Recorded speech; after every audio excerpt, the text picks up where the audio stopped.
This video is brought to you by Grandeur Warranty, your #1 online source for factory-backed extended warranties in the country. Tommy, what if you don't need a 4Runner to go off-road, but you want a Toyota that can go off-road mostly? Then check this out. What do we got here? This is the new 2026 Toyota RAV4 Woodland. So this is the all-new RAV4 in its most off-roady trim, and today we're going to take it on some dirt and find out what it's made out of. Yeah, now why is it the Woodland? Well, in the old one you had the Adventure, you had the TRD version, but Toyota says that they're now moving TRD to body-on-frame exclusively, so this is kind of the replacement of that older TRD RAV4. There's a bunch of different versions of the RAV4, and of course this is the most off-road worthy, and you can tell that mainly by these tires. Yeah, so this actually has a set of Dunlop Grand Trek AT tires. Now, it's not what I would call a true all-terrain, it's more of like a rugged terrain, but it is wrapped around an 18-inch wheel, so there is some real sidewall. And this car sits just a little higher than the standard RAV4. So the standard RAV4 is 8.1 inches of ground clearance, the Woodland has 8.5, and then the GR Sport has 7.5. So the ground clearance change depending on which one you get. Yeah, I mean, you're certainly not going to be taking it where you would take a 4Runner or a Land Cruiser, but on the other hand, you do get a more comfortable on-road ride and you get better fuel economy. And for 2026, Tommy, you can have this as a hybrid or as a plug-in hybrid. Yeah, it's pretty cool. Now, when you look at the design of the Woodland, it looks pretty different than the standard RAV4. You've got this hammerhead style grille, as Toyota calls it, but essentially a split grille design with that body color bar that runs down the front end. And don't forget these exclusive, according to Toyota, rigid driving lights or those off-road lights. Yeah, you got your little fog lights there made by Rigid Industries. So It has a different front end than the standard one. You also have that ruggedized looking bash plate. However, if I go ahead and get down here, right, like that's all going to be plastic, so that's not something you really want to run into. And then same thing when you look underneath. This vehicle doesn't have any significant underbody protection, so you wouldn't want to take this on anything more than kind of a mild service road. So here's the interesting part about this car. Now, Toyota says if you want something to take you to the trail, this is it. But if you want to go on the trail, maybe you get a Land Cruiser or a 4Runner. But today we're going to take it on the trail. You want to pop the hood? We can show them the engine. Yeah, let's show them the engine. So this uses the Toyota e-all-wheel drive system. So what that means is there's a gasoline engine and 2 electric motors that power the front end. And then there's a separate motor in the back that provides power for the rear wheels. So this is a 2.5 liter 4-cylinder engine. It makes 236 horsepower, which is up 17 compared to the old one. And then if you get the plug-in hybrid, well, that makes 324 horsepower. It goes about 50 miles on a charge. I think it's 49 in this Woodland trim. But that one also has fast charging, and that's a much more advanced vehicle than the standard hybrid. Now, this latest generation, the 6th generation of RAV4, is actually very similar to the outgoing generation. They share a lot of the same chassis. They share basically, give or take, the same dimensions, but certainly they have new sheet metal and they have a new interior, which we'll look at in a second. But back here, you can tow with this 3,500 pounds of towing, Tommy, if properly equipped. You can also put stuff on the roof because the Woodland has the standard roof rail and crossbars, and of course you've got the Woodland badge there on the tailgate to let you know it's something a little special. Now, all 2026 6th generation RAV4s come either as hybrids or plug-in hybrids. So if you like a plug-in or you like a hybrid, well, then this is your vehicle because there's no other way you can have it. Yeah, there's no straight gasoline version. One advantage to this, though, is 1,500 watts of onboard power. So if you did want to use this as a camping rig, you can certainly do so. I also like how it's a very rubberized floor. And then as we look underneath here, you are going to find a spare tire, even on a hybrid equipped vehicle. A little bit unusual. Yeah. So that's very, very nice to see included. And then get your little cargo cover there. Yep. Looking into the back seat here, this is not going to be a full review of interior volume. We've got all of those over at TFL Now if you want to see more RAV4 details, but I like how the back seat of this is a nice little rubber liner, and it is a nearly fold flat situation here. Now I'm sitting behind you because you were driving this, and actually I've got plenty of room. I mean, this is the definition of just right? It's not too small, it's not too big, and I think it's pretty comfortable, and I'm 6'2", and I have plenty of headroom. I have plenty of legroom. I actually have 2 USB-C ports right there. I have my own vents, which is always nice. I have grab handles. In fact, you have 4 grab handles, which is a very nice thing because when you're off-roading, you do like that extra security of being able to hold on to stuff. It's just kind of, like I said, the right size, but this segment is very popular. In fact, the RAV4 is now the world's best-selling car. It just surpassed the Tesla Model Y, and it is America's best-selling car, followed by the Honda CR-V. This video is brought to you by our friends over at Onyx Off-Road. If you want to find the best trails in your area, they are the #1 place to go to. Know what you're getting into, know what to expect when you're out on the trail, and know where the best camping spots are. All right, first little off-road attempt here in the RAV4 Woodland. Now, Toyota has flown us out to Arizona to check this thing out, and they've set up this little course.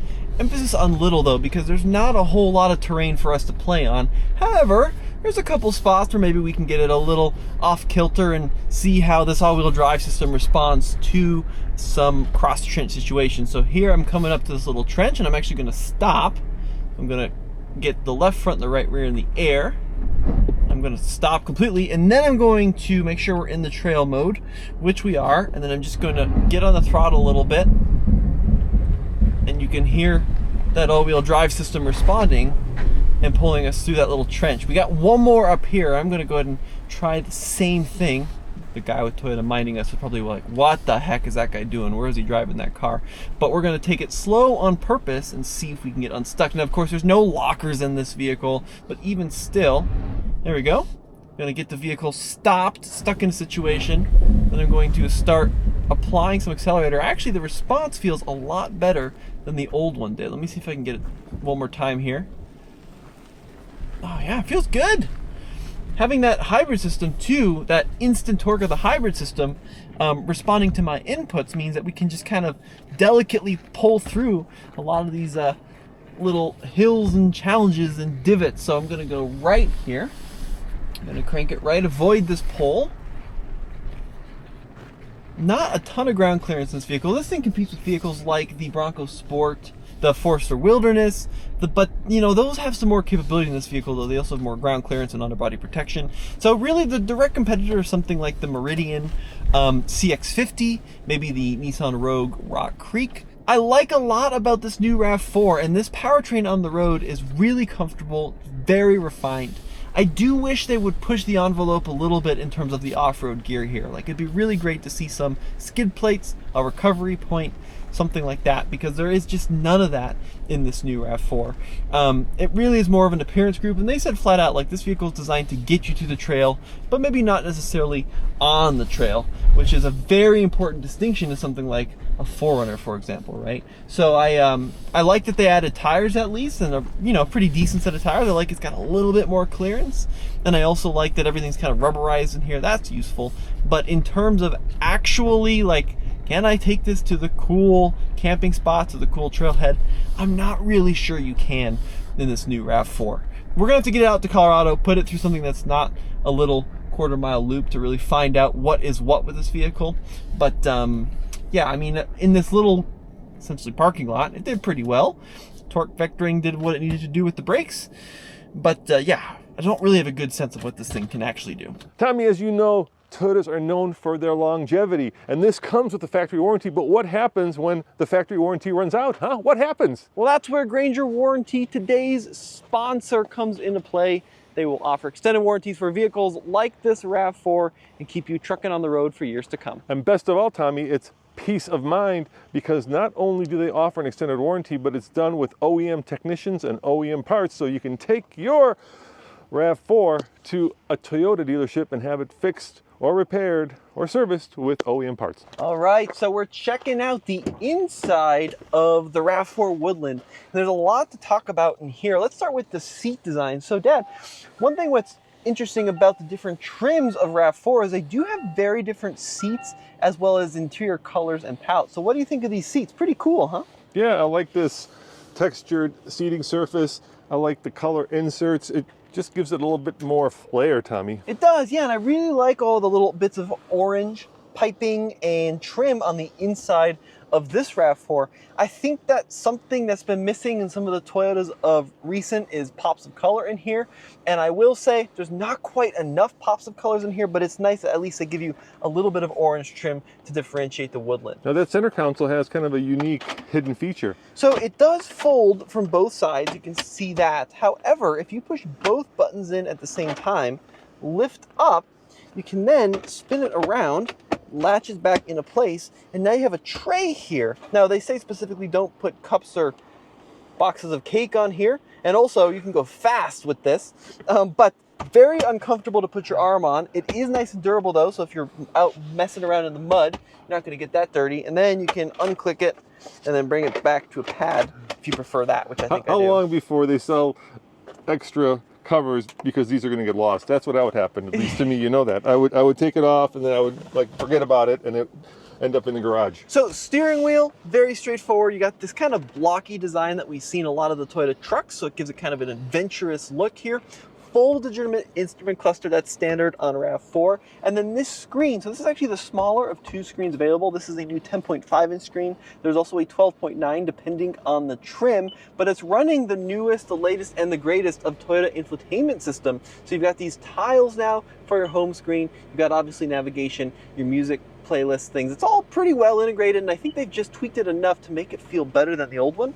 And then look at this, down here is your climate control panel. Now, luckily, they do give you physical hard buttons here to change the temperature, change the volume. That's great, but if you want to change the fan speed, you do have to tap. Yeah, you know, it's kind of an interesting mixture of traditional and modern tech in here. I do love the fact that even on the steering wheel you have traditional buttons and not haptic controls. For, I should say, all of the Toyota safety systems, yep. One thing that I do kind of have a bone to pick with Toyota is this button right there. So that's the auto hold, which I love actually using. Basically, when you come to a stoplight, you don't have to keep your foot on the brake as long as you push down hard on the brake. The problem with the auto hold is that it cycles back on every time you turn the car on and off, and I think that's annoying. That is annoying for sure. It does have a sunroof. This Woodland doesn't have the full panoramic sunroof that we're in today. And then the mode system here is a little confusing. So here on the left, I can pull up this menu for drive modes. You've got normal, eco, sport, and custom, but then there's more drive modes over here on the right for trail and snow. They're actually in two different locations. But when I do the trail and snow, it doesn't change here on the screen. It actually changes over here. That's how you know really what different modes you're in for trail and snow. Now, there is one wireless charging here. If you get the limited version of the RAV4, you can get a second. And then the only thing I'm going to knock this on is like a lot of the materials here do feel a little chintzy. You know, it's a, granted this is pre-production. I'm not going to break the pre-production, but maybe the full production will be a little bit better attached there. But you know, it's a pretty comfortable place. Visibility is okay, and I do like this. This is great. All the cameras, so you get full 360 cameras, right? And also we'll engage some off-road cameras when we're moving, which is very helpful. You know what I like? I like this physical gear selector knob. No buttons, no weird rotary dial. Well, it's funny you say that because some RAV4s have the electronic little toggle, which is this little me. This is a nice, chunky, conventional shifter. That's a great thing to see. Tommy, I want to thank Toyota. They flew us down here to drive this new RAV4 Woodland, but there's two other models that we're also going to be testing. If they want to see videos of those, all TFL? Yeah, that's right. We've got the GR Sport. We also have the core grades of RAV4, so we're going to go do them all on this program. Now, look, that off-roading was very, very mild. I would love to bring this thing back to Colorado and do something a lot harder with it because I think it is capable of more. But look, this is one of the first ones in the country. They didn't want to break it, so I kind of understand what they were coming from. Well, more than that, they had a pretty challenging off-road course set up, but it's been raining in Phoenix. Who would have thunk, right? And so it kind of got washed out. Now, what's it like on road? It's very good, and actually I like this Woodland a lot because with these 18-inch wheels and the fat sidewall, it's got a really great ride quality. So it's very, very smooth on the road. It's almost a little floaty in some ways. And then this engine delivers plenty of power and torque to get you ready to go. So, you know, 236, it definitely feels very front-wheel drive bias. I know that that rear axle is helping when you floor, but it definitely feels like it's being pulled rather than pushed.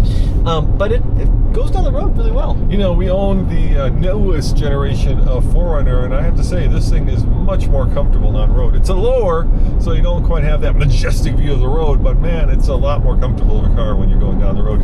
How about availability and pricing? We need to talk about that. Yeah, so it goes on sale December in the Center Hybrid, spring with the plug-in hybrid, and we don't have any pricing. Now, if I had to guess, low to mid $40,000 for this Woodland. That's kind of where I'm guessing the pricing is going to be. You know, Toyota starting in the low 30s, but you know, with this one, the off-roady trim with some goodies, I think you're going to be in the $40,000 range. How about competition, Tommy? Obviously, the CR-V now TrailSport version would compete directly against this. Mm-hmm. Yep, and that's also very mild. It really is just kind of a set of tires on a CR-V, which is largely what this is. And then, of course, design differences. But you've got like the Nissan Rogue Rock Creek, you've got the CX-50 Meridian, you've got the Ford Bronco Sport, you've got the Forester, especially the Wilderness is going to be a little bit more capable than this potentially. So it's a very, very competitive market. And in our testing, specifically your testing with the TFL slip test, the one that I would think is the most off-roady would be the Bronco Sport. That seems to be the one that, you know, is more meant for, you know, harder off-road than cruising down the highway. 100%. Yep, definitely. And how's the turning radius? It feels really good. It's really good, actually. Really that tight, is super tight, yeah. And then for fuel economy, full numbers aren't fully released. Front wheel drive base hybrids up to 44 combined, which is really good. I think this one's going to be a little bit lower. I think they're saying like low 40s for the Woodland, but those will come closer to launch as well. Plug-in hybrids, dude, 50 miles of range. Yeah. Yeah, but those are rated also around like the 40s. Yeah, which is pretty cool. So we're 22 kilowatt hour battery. We're gonna hopefully drive a plug-in hybrid over at TFL Now. So check that out using YouTube. Right, just go to TFL Now, and we'll have a whole bunch of reviews on a bunch of different RAV4s. But guys, thank you for joining us on this quick first drive of this Woodland trim. Yeah, as always, this is Roman and Tommy. AllTFL.com, as we mentioned, is the place to go. Big thank you to Granger and Onyx for sponsoring this video, and we'll see you in the next one. Yeah, I like it.